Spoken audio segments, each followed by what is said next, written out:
I'm John Woodward. I'm meeting with Pastor Umar Mulinde from Uganda. And I have a question for you, Umar. From your Muslim background, what was it like for you to start reading the Bible compared to your previous experience with the Quran? Yeah, the Bible was very interesting because my previous reading of the Quran was in Arabic. And then I realized that the Bible can be read in every language. Because if I only read the book of God in one language, there are those who are not familiar, are not educated into Arabic. So I realized that the Bible is good. Another thing, it was too personal. It's a personal relationship than a brain knowledge that I used to read. And then there was this challenge that the Bible was changed.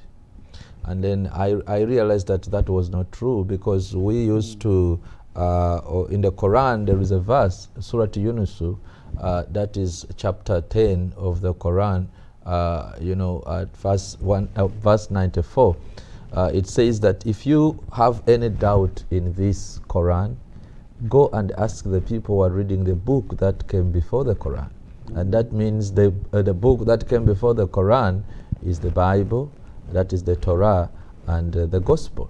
And then again, we used to read something that is very interesting, that, when I remembered it, it encouraged me to read the Bible.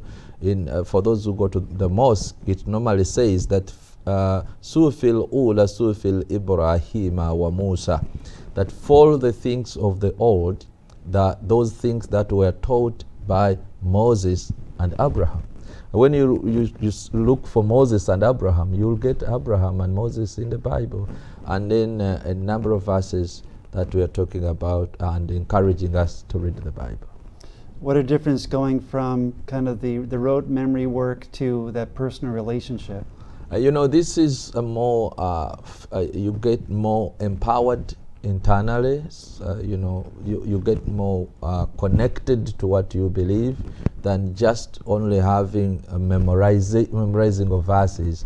And this is too personal, and you feel a changed life in the Bible than just a knowledge of the head in reading the Quran. And the Bible says, taste and see that the Lord is good. You've tasted and you're now proclaiming it to others. It's an experience that I would love everybody to try and taste, and then we'll be witnessing like me. And we invite our viewers to check out IMTV with our other programs with Pastor Umar Mulinde, his testimony, and other issues relating to the gospel in Islam. Thanks for joining us.